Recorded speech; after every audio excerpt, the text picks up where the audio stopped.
నమస్కారం ETV news కి స్వాగతం ముందుగా ముఖ్యాంశాలు పట్టిసీమ స్ఫూర్తితో పురుషోత్తపట్నం ఎత్తిపోతలకు శ్రీకారం నేడు భూమి పూజ చేయనున్న చంద్రబాబు ఉత్తరాంధ్రకు తాగు సాగునీరందించడమే లక్ష్యం 97% బ్యాంకులకు చేరిన పాత 500 1000 నోట్లు ఆర్బీఐ కార్యాలయాల్లో జమ గడువు పూర్తయ్యేలోగా మరింత పెరిగే అవకాశాలు సిమ్ కార్డుల జారీకి కేంద్రం కొత్త నిబంధనలు తప్పుడు ధృవపత్రాలిస్తే క్రిమినల్ కేసులు పరిగణలోకి తీసుకున్న వారిపైన చర్యలు మరో చరిత్ర సృష్టించేందుకు సిద్ధమవుతున్న ఇస్రో ఫిబ్రవరిలో ఒకేసారి 103 ఉపగ్రహాల ప్రయోగం భారత క్రికెట్ జట్టు సారథ్యానికి సెలవు ప్రకటించిన ధోనీ ఆటగాడిగా కొనసాగుతానని ప్రకటన ఆల్ టైమ్ గ్రేట్ కెప్టెన్ అంటూ ప్రముఖుల ప్రశంసలు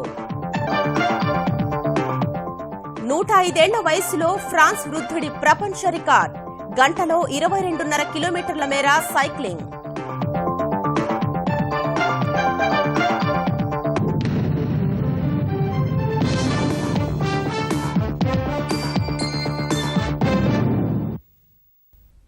పట్టిసీమ ద్వారా కష్టకాలంలో కృష్ణా రాయలసీమ జిల్లాల నీటి కష్టాలు తీర్చిన ఆంధ్రప్రదేశ్ ప్రభుత్వం మరో ప్రతిష్టాత్మక ఎత్తిపోతల పథకానికి నేడు శ్రీకారం చుట్టనుంది ఉత్తరాంధ్ర నీటి అవసరాలు తీర్చే బృహత్ సంకల్పంతో పురుషోత్తపట్నం ఎత్తిపోతలకు పునాదిరాయి వేయనుంది 1638 కోట్ల వ్యయంతో చేపట్టే ఈ ప్రాజెక్టు ద్వారా ఏడాదిలో విశాఖకు తాగునీరు తూర్పు గోదావరి జిల్లాలో 2.5 లక్షల ఎకరాలకు సాగునీరు అందించాలని ప్రభుత్వం లక్ష్యంగా పెట్టుకుంది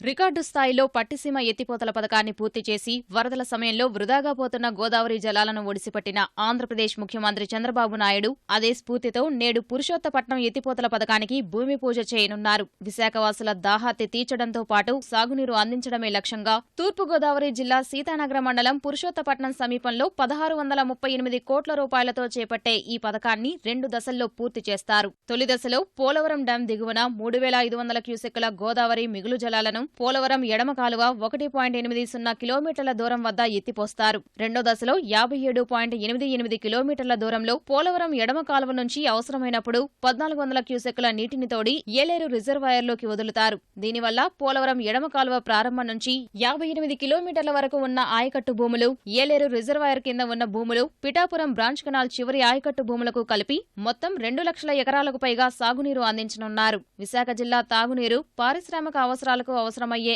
అదనపు నీటిని పురుషోత్తపట్నం ఎత్తిపోతల ద్వారానే సమకూర్చనున్నారు 9 నెలల్లో ఏలేరు రిజర్వాయర్కి నీళ్లు తీసుకొచ్చి ఈ నీళ్లని విశాఖపట్నానికి పోలవరం లెఫ్ట్ కెనాల్ ద్వారా పంపించాలనే ఒక మహాప్రయత్నం పోలవరం లెఫ్ట్ కెనాల్ దగ్గర 10 పంపులు ఒక్కొక్క పంపు 354 క్యూసిక్స్ 58 కిలోమీటర్ దగ్గర మళ్లీ 4 పంపులు పెట్టి అక్కడి నుంచి సుమారు 1400 క్యూసిక్లు ఏలేరు సిస్టంలో సుమారు 2,50,000 ఎకరాలు పంటలు కాపాడే అవకాశం ఉంది ఏ విధంగా పట్టిసీమ చేశామో అదే విధంగా డబుల్ స్పీడ్తో పురుషోత్తపట్నాన్ని కూడా పూర్తి చేస్తాం పురుషోత్తపట్నం ఎత్తిపోతల పథకం తొలి దశలో 52.2 మెగావాట్లు రెండో దశలో 45 మెగావాట్ల విద్యుత్ శక్తి అవసరమవుతుందని అంచనా వేస్తున్నారు జన్మభూమి కార్యక్రమంలో భాగంగా క్షేత్రస్థాయి సమస్యలపై సరిగా స్పందించని అధికారుల పనితీరుపై ఆంధ్రప్రదేశ్ ముఖ్యమంత్రి చంద్రబాబు నాయుడు ఆగ్రహం వ్యక్తం చేశారు విజయవాడ కమాండ్ కంట్రోల్ రూమ్ నుంచి జన్మభూమిపై సమీక్ష నిర్వహించిన ఆయన క్షేత్రస్థాయిలో సరిగా పనిచేయని సిబ్బందిపై ఉన్నతాధికారులు కఠినంగా వ్యవహరించేందుకు సిద్ధంగా ఉండాలన్నారు పింఛన్లు రేషన్ కార్డులు ఇళ్ల స్థలాలు వంటి అంశాల్ని ఎప్పటికప్పుడు విశ్లేషించుకుంటూ ప్రజలకు సంక్షేమ పథకాల ఫలాలు అందించాలని సూచించారు నల్లధనం నిరోధమే లక్ష్యంగా రద్దు చేసిన పెద్ద నోట్లలో దాదాపు 97% తిరిగి బ్యాంకింగ్ వ్యవస్థలోకి వచ్చేశాయి గతేడాది నవంబర్ 8న కేంద్రం రద్దు చేసిన 1,500 రూపాయల నోట్ల విలువ 15,40,000 కోట్లు కాగా దాదాపు 15 లక్షల కోట్ల రూపాయల వరకు తిరిగి బ్యాంకులకు చేరినట్లు అంచనా వేస్తున్నారు దీనిపై అధికారిక సమాచారం వెలువడాల్సి ఉందని పూర్తి వివరాలు అందిన తరువాత ఆర్బీఐ ఒక ప్రకటన చేస్తుందని ఆర్థిక మంత్రి అరుణ్ జైట్లీ అన్నారు నోట్ల జమ గడువు చివరి రోజు బ్యాంకుల్లో నిర్ణీత సమయం తర్వాత కూడా డిపాజిట్లు జరిగాయని, ఆ క్రమంలో కొన్ని ప్రాంతాల్లో లెక్కలు తప్పుగా దొల్లినట్లు తమ దృష్టికొచ్చిందంటున్న ఆర్థిక శాఖ వర్గాలు వాటిని సరిచూడాలని బ్యాంకులకు సూచించినట్లు తెలిపాయి. ఇంకా మిగిలిపోయిన నోట్లను ఆర్బీఐ శాఖల్లో జమ చేసేందుకు ప్రజలకు మార్చి 31 వరకు, ఎన్ఆర్ఐలకు 6 నెలల వరకు ఇంకా సమయం ఉన్నందున బ్యాంకులకు తిరిగొచ్చే సొమ్ము మరింత పెరిగే అవకాశం ఉంది. రద్దయిన నోట్ల మార్పిడిలో తెలుగు రాష్ట్రాలకు చెందిన ప్రవాసులకు ఇక్కట్లు తప్పటం లేదు. ఎన్ఆర్ఐలు తమ వద్దనున్న పాత నోట్లను జూన్లోగా జమ చేసేందుకు నిర్దేశిత రిజర్వ్ బ్యాంక్ కార్యాలయాల్లో మాత్రమే అవకాశమిచ్చిన కేంద్రం అందులో హైదరాబాద్ కార్యాలయాన్ని చేర్చలేదు. ఫలితంగా హైదరాబాద్లోని ఆర్బీఐ కార్యాలయానికి వచ్చిన ఎన్ఆర్ఐలు తీవ్ర నిరాశతో వెనుదిరగాల్సి వస్తోంది.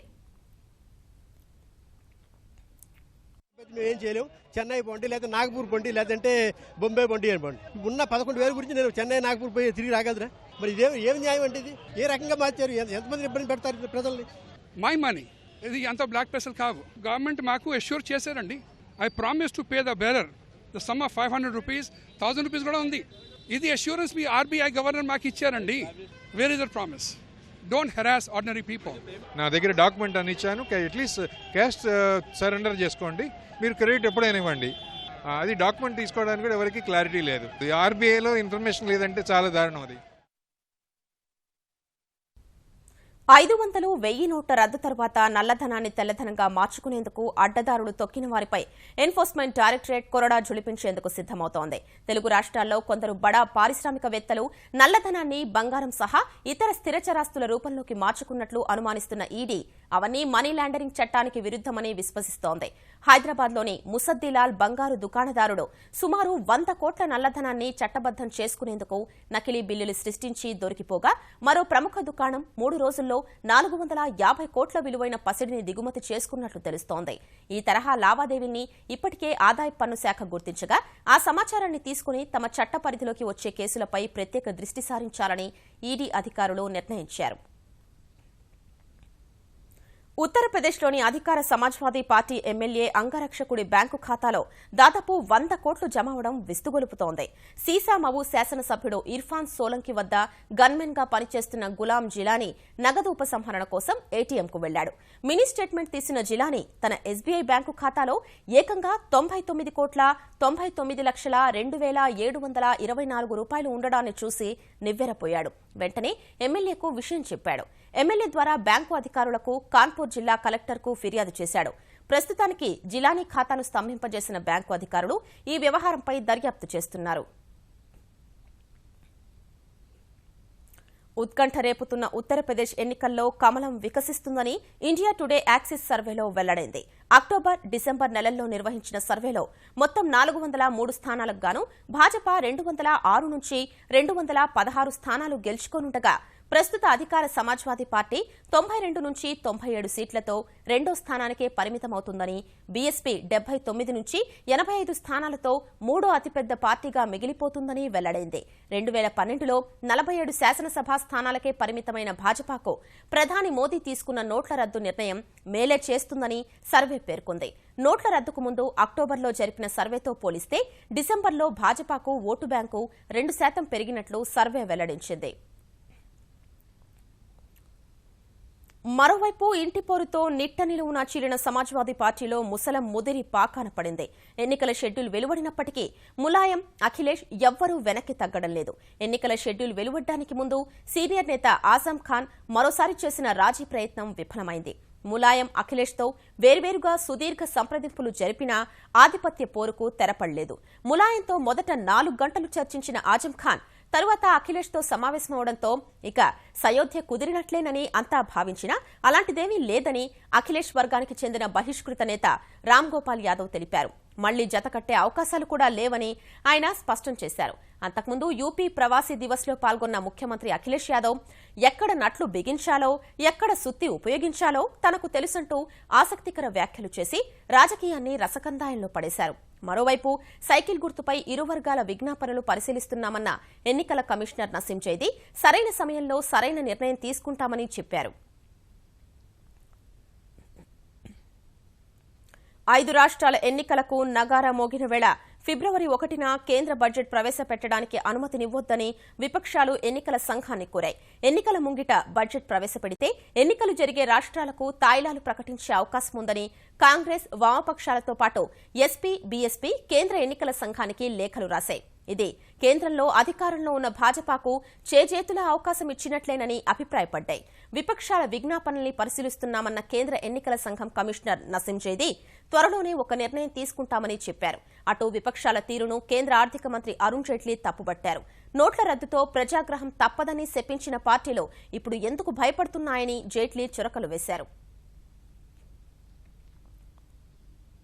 భారతీయ మేధస్సును గ్రహాంతరాలకు చాటుతున్న భారత అంతరిక్ష పరిశోధనా సంస్థ ఇస్రో మరో చారిత్రక ప్రయోగానికి సిద్దమవుతోంది. గతేడాది జూన్లో ఒకేసారి 22 ఉపగ్రహాల్ని నింగిలోకి పంపి రికార్డు సృష్టించిన ఆ సంస్థ ఫిబ్రవరిలో ఒకే దఫాలో ఏకంగా 103 ఉపగ్రహాల్ని ప్రయోగించనుంది. తొలుత 83 ఉపగ్రహాల్ని ఈ నెలాఖరులోనే ప్రయోగించాలని భావించిన ఇస్రో అదనంగా మరో 20 ఉపగ్రహాల్ని జోడించింది. ఫలితంగా కొద్దిగా ఆలస్యమైన ప్రయోగం ఫిబ్రవరి తొలివారంలో PSLV C-37 ద్వారా జరగనుంది. ఇస్రో పంపనున్న 103 ఉపగ్రహాల్లో 500 కిలోలకు పైగా బరువుండే 100 ఉపగ్రహాలు America, Germany, Israel, Kazakhstan, Netherlands, Switzerland వంటి దేశాలకు చెందినవే. మిగిలిన 3 760 కిలోల బరువుండే భారతీయ ఉపగ్రహాలు.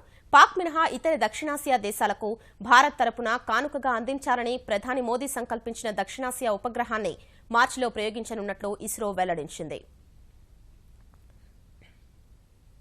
సిమ్ కార్డులు ఇచ్చేవారు, తీసుకునేవారి నిర్లిప్త ధోరణికి చరమగీతం పాడాలని కేంద్రం నిర్ణయించింది. తప్పుడు ధృవపత్రాలతో ఇష్టారాజ్యంగా జారీ చేస్తున్న సిమ్ కార్డులు ఉగ్రవాదుల చేతుల్లోకి వెళుతున్నాయని గుర్తించిన కేంద్ర హోంశాఖ ఇకపై తప్పుడు పత్రాలిచ్చిన వారు, సిమ్ కార్డు జారీ చేసిన వారిపైన కేసులు పెట్టి కటకటాల్లోకి పంపనుంది. దేశవ్యాప్తంగా మెట్రో నగరాల్లో వేల సంఖ్యలో ముందస్తు యాక్టివేటెడ్ సిమ్ కార్డులున్నట్లు గుర్తించిన కేంద్ర హోంశాఖ సిమ్ల జారీపై కొత్త మార్గదర్శకాల్ని రాష్ట్రాలకు పంపింది.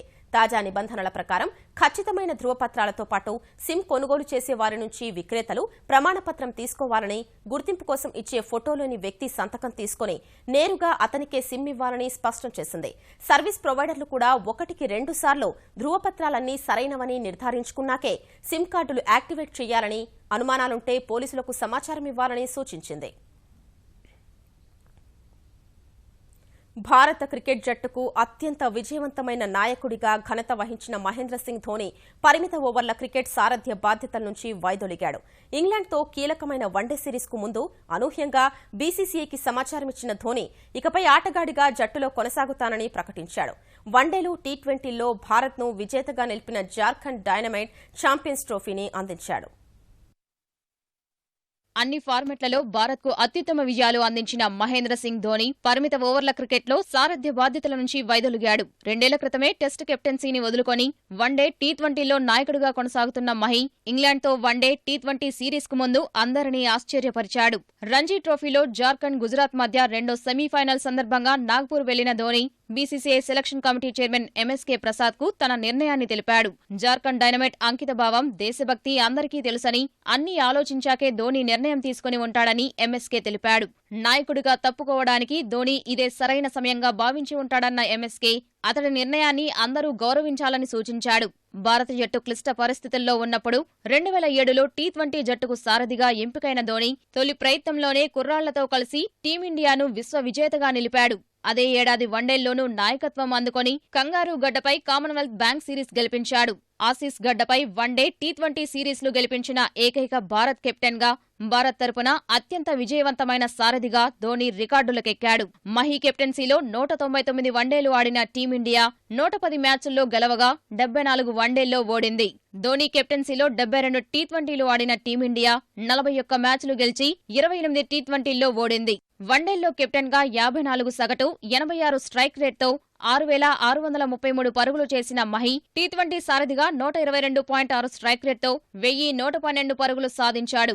ధోని సారథ్యంలో వన్డేల్లో పలుమార్లు ఐసీసీ ర్యాంకుల్లో అగ్రస్థానం సాధించిన భారత్ పొట్టి క్రికెట్లోనూ నెంబర్ 1 జట్టుగా నిలిచింది. అన్ని ఫార్మాట్లలో కలిపి 331 అంతర్జాతీయ మ్యాచ్లకు నాయకత్వం చేపట్టి రికార్డు నెలకొల్పిన మహి ఒక్కో ఫార్మాట్లో కనీసం 50 మ్యాచ్లకు సారథ్యం వహించిన ఏకైక ఆటగాడిగానూ ఘనత వహించాడు. ధోనీ నిర్ణయాన్ని ముక్త కంఠంతో స్వాగతించిన ప్రముఖులు, క్రీడా పండితులు భారత క్రికెట్లో అతడు ఆల్ టైమ్ గ్రేట్ కెప్టెన్ అంటూ కొనియాడారు. భారత జట్టుకు ధోనీ సేవల్ని గుర్తు చేసుకున్న ప్రధాని మోదీ అతను భవిష్యత్తులో చేపట్టే కార్యక్రమాలు విజయవంతం కావాలని ఆకాంక్షించారు. ధోనీకి ముందుగా శుభాకాంక్షలు తెలిపిన క్రికెట్ దిగ్గజం సచిన్ ప్రపంచ కప్ అందించడం సహా టీమిండియాకు ధోనీ అందించిన సేవలు చిరస్మరణీయమని ట్విట్టర్లో ప్రశంసించాడు. స్థిర నిర్ణయాలు తీసుకోవడంలో ధోనీ తెగువ అద్భుతమన్న సచిన్ ఆటగాడిగా మరింత కాలం అభిమానుల్ని అలరించాలని ఆకాంక్షించాడు. చరిత్రలో గుర్తుండిపోయే విజయాలు అందించాడని బీసీసీఐ మాజీ అధ్యక్షుడు అనురాగ్ ఠాకూర్ అభినందించారు. పగ్గాలు ఎప్పుడు అందించాలనేది నిజమైన నాయకుడికి తెలుస్తుందని మాజీ కెప్టెన్ కృష్ణమాచారి శ్రీకాంత్ అన్నాడు. పలువురు బాలీవుడ్ ప్రముఖులు సైతం ధోనీ సేవల్ని స్మరించుకున్నారు. బెంగళూరులో డిసెంబర్ 31 అర్ధరాత్రి నూతన సంవత్సర వేడుకల్ని అడ్డుపెట్టుకుని మహిళలు, యువతులపై కొందరు ఆకతాయిలు సాగించిన కీచక పర్వానికి సంబంధించిన సాక్ష్యాలు ఒక్కొక్కటిగా వెలుగు చూస్తున్నాయి. కమ్మనహళ్లిలో రెచ్చిపోయిన అల్లరిమూక నడిచి వెళుతున్న యువతితో అసభ్యంగా ప్రవర్తించిన ఘటనకు సంబంధించిన సీసీటీవీ దృశ్యాల్ని దగ్గరలోని భవన యజమాని పోలీసులకిచ్చారు. వీటి ఆధారంతో 4 యువకుల్ని బెంగళూరు పోలీసులు అదుపులోకి తీసుకుని ప్రశ్నిస్తున్నారు. బెంగళూరులో పార్టీ హబ్గా పేరొందిన ఎంజీ రోడ్, బ్రిగేడ్ రోడ్డు తదితర ప్రాంతాల్లో స్త్రీలపై భౌతిక, లైంగిక దాడులు ఎక్కువగా జరగ్గా బాధితులు ధైర్యంగా ముందుకొచ్చి ఫిర్యాదు చేసి తమకు సహకరించాలని పోలీసులు విజ్ఞప్తి చేస్తున్నారు. ఇప్పటికే ఈ సామూహిక లైంగిక వేధింపులకు సంబంధించి కొన్ని బలమైన సాక్ష్యాలు సేకరించిన పోలీసులు కొన్ని కేసుల్లో ఎఫ్ఐఆర్ నమోదు చేశారు. వీటిపై డీసీపీ స్థాయి అధికారి నేతృత్వంలో విచారణ సాగుతోంది. దక్షిణ మధ్య రైల్వే ఎట్టకేలకు సంక్రాంతికి ప్రత్యేక రైళ్లు ప్రకటించింది. పండుగ రద్దీని దృష్టిలో 8 ప్రత్యేక రైళ్లు నడపనున్నట్లు తెలిపింది. సికింద్రాబాద్ నుంచి గుంటూరు మీదుగా కాకినాడ పోర్టుకు 2 ప్రత్యేక ఏసీ రైళ్లు నడవనున్నాయి. ఈ నెల 12, 13 తేదీల్లో కాచిగూడ నుంచి గుంటూరు మీదుగా కాకినాడ పోర్టుకు మరో 4 ప్రత్యేక రైళ్లు వేసింది. జనవరి 10, 13 తేదీల్లో కాచిగూడ నుంచి సాయంత్రం 7 గంటలకు బయలుదేరనున్న రైళ్లు 11, 14 తేదీల్లో కాకినాడ నుంచి మళ్లీ కాచిగూడకు చేరుకుంటాయని దక్షిణ మధ్య రైల్వే ఓ ప్రకటనలో వెల్లడించింది. ఉద్దానంలో మూత్రపిండాల వ్యాధుల్ని శాశ్వతంగా నివారించేందుకు విశ్వ ప్రయత్నాలు చేస్తున్నట్లు ఆంధ్రప్రదేశ్ కార్మిక శాఖ మంత్రి అచ్చెన్నాయుడు తెలిపారు. కేంద్ర, రాష్ట్ర స్థాయిల్లో అధ్యయనాలు చేసినా సమస్య మూలాలు స్పష్టంగా తెలియటం లేదని శ్రీకాకుళంలో చెప్పారు. ఇటీవల ఉద్దానం ప్రాంతంలో పర్యటించిన కేంద్ర బృందం నివేదిక కోసం ఎదురుచూస్తున్నామన్న అచ్చెన్నాయుడు పవన్ కళ్యాణ్ వ్యాఖ్యల్లో కొన్నింటిపై ఆక్షేపణ వ్యక్తం చేశారు. సమస్య కాదు, డయాలసిస్ సెంటర్ వల్ల దీనికి ఉపయోగం లేదని అన్నారు. అది నాకు కొద్దిగా బాధ అనిపించింది. ఎందుకంటే ఎవరికైనా బాగోలేకపోతే చంపేలేము. కిడ్నీ వ్యాధికి డయాలసిస్ తప్ప ఇంకా ఆల్టర్నేటివ్ లేదు. వ్యాధి రాకుండానే చూసుకోవాలి, వ్యాధి వచ్చిన తర్వాత డయాలసిస్ చేసైనా దాన్ని క్యూరిఫై చేయాలి కొంతవరకు. కాబట్టి డయాలసిస్ సెంటర్లు గతంలో ఎప్పుడూ లేవు. ఈరోజు మనం వచ్చిన తర్వాత టెక్కల్లో డయాలసిస్ సెంటర్లు పెట్టాం. గ్రామ పంచాయతీల ఆస్తులు, భూములు ఆక్రమణలకు గురికాకుండా జియోటాక్తో ల్యాండ్ హబ్ ఏర్పాటు చేస్తున్నట్లు ఆంధ్రప్రదేశ్ పంచాయతీరాజ్ గ్రామీణాభివృద్ది శాఖ కమిషనర్ రామాంజనేయులు విజయవాడలో తెలిపారు. స్థానిక సంస్థలకు మౌలిక సదుపాయాల అభివృద్ది కోసం 10% భూమి ఇవ్వాల్సి ఉన్నందున ఆ దామాషా ప్రకారం కేటాయిస్తున్నారా లేదా అనేది పరిశీలిస్తామని ఆయన వెల్లడించారు. పంచాయతీలు ఆర్థికంగా బలోపేతం కావడానికి పన్ను వసూళ్ల ప్రక్రియను ముమ్మరం చేశామని కమిషనర్ వివరించారు. దాదాపు 4000 పంచాయతీల్లో కంప్యూటర్స్ ఉన్నాయి, సిస్టమ్స్ ఉన్నాయి, బట్ ఆపరేటర్స్ లేరు. సో ఆపరేటర్స్ ని అక్కడికక్కడే జిల్లా స్థాయిలోనే అక్కడ చదువుకున్నటువంటి పిల్లలకి అవకాశం ఇవ్వండి చెప్పి అవుట్ సోర్స్ తీసుకోమని చెప్పాం. సరే, ఇంకొక 3000 పంచాయతీలు అంటే దాదాపు 7000 క్లస్టర్స్ లో మార్చి 31 నాటికి ఒక 7000 మంది కంప్యూటర్ ఆపరేటర్లు పొజిషన్ అవుతారు. సో అప్పుడు మనం అనుకున్న ల్యాండ్ హబ్ కానీ, సిటిజన్ సర్వీసెస్ కానీ, లేదా మనం చేసేటటువంటి అన్ని కార్యక్రమాలు కూడా రియల్ టైంలో చూడడానికి అవకాశం. సాంకేతికత సాయంతో రోడ్డు ప్రమాదాల నివారణకు కృషి చేస్తున్నట్లు ఆంధ్రప్రదేశ్ డీజీపీ సాంబశివరావు తెలిపారు. ఇందుకు ప్రత్యేక యాప్ రూపొందిస్తున్నామన్న ఆయన ప్రయోగాత్మకంగా విజయవాడ, విశాఖ మార్గంలో అమలు చేస్తామని చెప్పారు. గుంటూరు నగరపాలెంలో నిర్మిస్తున్న మోడల్ పోలీసు ఠాణాను పరిశీలించిన డీజీపీ వామపక్ష తీవ్రవాదులు జనజీవన స్రవంతిలోకి రావాలని విజ్ఞప్తి చేశారు. వైజాగ్ విజయవాడ కారిడార్ని ఎక్స్పెరిమెంట్ కారిడార్గా తీసుకున్నాం. దాంట్లో జియో ట్యాగింగ్ చేస్తున్నాం, జియో ఫెన్సింగ్ చేస్తున్నాం, వాయిస్ అలర్ట్ వస్తుంది. ఆ యాప్ రిలీజ్ అయ్యేటప్పటికి బహుశా ఈ పోలీస్ స్టేషన్ ఇనాగరేట్ చేసేటప్పటికి కూడా ఆ యాప్ను కూడా ఇనాగరేట్ చేస్తాం. ఇప్పుడు అది సక్సెస్ఫుల్ కనుక అయితే మాత్రం రాష్ట్రంలో ఉన్నటువంటి అన్ని రోడ్లకు విస్తరించి will be able to do something. బోధనా రుసుముల పథకాన్ని తెరాస సర్కార్ తుంగలో తొక్కాలని చూస్తోందని తెలంగాణ తెలుగుదేశం నేతలు ఆరోపించారు. పేద విద్యార్థులు చదువుకోవడం అనవసరం అన్నట్టుగా ముఖ్యమంత్రి కేసీఆర్ వ్యవహరిస్తున్నారని, బోధనా రుసుముల పోరులో విద్యార్థులు కలిసి రావాలని పిలుపునిచ్చారు. ఉద్యోగ కల్పన ప్రభుత్వ బాధ్యత కాదంటూ కేసీఆర్ వ్యాఖ్యానించడం సరికాదన్నారు. గతంలో ఏ శాసనసభలో కూడా నిరసన తెలిపే హక్కు అవకాశం ఉండేది. దానికి భిన్నమైన పద్ధతిలో ఈరోజు శాసనసభ నడుపుతా ఉన్నారు. ఒక టీఆర్ఎస్ భవన్గా శాసనసభ వేదిక జరుపుకొని ఈరోజు ఆయన ఒకదంపుడు ఉపన్యాసాలు ఇవ్వటం తప్ప ప్రతిపక్షాల యొక్క సూచనలు కానీ సలహాలు కానీ వినే ఓపిక లేకుండా ఈరోజు శాసనసభ సమావేశాలు జరుపుతా ఉన్నాడు. దీన్ని తీవ్రంగా ఖండిస్తూ విద్యార్థి లోకానికి ఎంతైతే ఫీజు రియంబర్స్మెంట్ ఇవ్వాలనో వాటిని తక్షణమే విడుదల చేయాలి, పాత బకాయిలను కూడా విడుదల చేయాలి. సంగారెడ్డి రామచంద్రాపురం ముతూట్ ఫైనాన్స్ లో 40 కిలోల బంగారం దోపిడీ కేసులో కీలక ఆధారాలు సేకరించినట్లు సైబరాబాద్ కమిషనర్ సందీప్ శాండిల్యా వెల్లడించారు. ముంబైకి చెందిన ముఠా నాయకుడు సర్దార్జీ నేతృత్వంలోని 6 సభ్యులు దోపిడీకి పాల్పడినట్లు తేల్చారు. దోపిడీకి ముందు రెక్కీ నిర్వహించి ముతూట్ ఫైనాన్స్ కార్యాలయానికి 10 కిలోమీటర్ల దూరంలోని ఒక దాబాలో బస చేసినట్లు వివరించారు. దోపిడీ ముఠా తాము తెచ్చిన స్కార్పియోకు మహారాష్ట్ర నెంబర్ ప్లేట్ స్థానంలో ఏపీ నెంబర్ ప్లేటు అమర్చినట్లు వివరించారు. దోపిడీ అనంతరం వారు కొడంగల్ మీదుగా కర్ణాటకలోని వాడికి చేరుకుని అక్కడ స్కార్పియో వాహనాన్ని వదిలేసి రైల్లో ముంబైకి పారిపోయినట్లు సైబరాబాద్ కమిషనర్ తెలిపారు. వ్యవసాయ అనుబంధ రంగాలపై శాస్త్రవేత్తల ప్రసంగాలు, నిష్ణాతుల చర్చలతో రెండో రోజు సైన్స్ కాంగ్రెస్ సదస్సు విజయవంతమైంది. తిరుపతి వేదికగా జరుగుతున్న సదస్సులో సామాన్యుడికి ఫలాలు అందించేలా మెరుగైన పరిశోధనల కోసం చేపట్టాల్సిన చర్యల్ని వివరించారు. నోబెల్ గ్రహీత టకాకీ కజిత భౌతిక శాస్త్రానికి సంబంధించి గోరఖ్పూర్ విశ్వవిద్యాలయ ఆచార్యులు, ఐసీఏఆర్ డైరెక్టర్ అశోక్ పాత్ర, దావనగిరి విశ్వవిద్యాలయ ఉపకులపతి కైవాల్, కలకత్తా విశ్వవిద్యాలయానికి ఆచార్యులు చర్చల్లో పాల్గొన్నారు. శాస్త్ర సాంకేతిక పరిజ్ఞానంతో ఆర్థికాభివృద్ది అనే అంశంపై జరిగిన సదస్సులో పాల్గొన్న నీతి ఆయోగ్ సభ్యుడు సారస్వత్ తెగుళ్లు, వ్యాధుల వల్ల ఆహార రంగాల్లో తీవ్రంగా నష్టం జరుగుతోందని తెలిపారు. సదస్సు రెండో రోజు ముగింపులో వివేక్ పాటిల్, శాండార్, ఈస్ట్ ఇండియా సంప్రదాయ నృత్యాలు, ఉషా పాటలు అందరినీ ఉర్రూతలూగించాయి.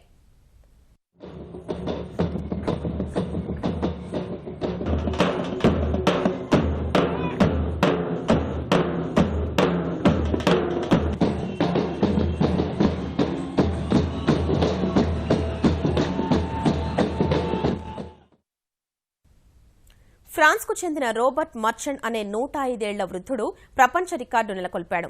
గంటలో 22.5 కిలోమీటర్ల దూరం సైకిల్ తొక్కి రికార్డు సృష్టించారు. 105 ఏళ్లకు పైబడిన వారి విభాగంలో మర్చెంట్ 1 గంటలో 22.547 కిలోమీటర్లు సైకిల్ తొక్కారు. 3 ఏళ్ల క్రితం 100 ఏళ్లకు పైబడిన వారి విభాగంలో మర్చెంట్ 1 గంటలో 26.9 కిలోమీటర్ల దూరం సైకిల్ తొక్కి రికార్డు సృష్టించారు.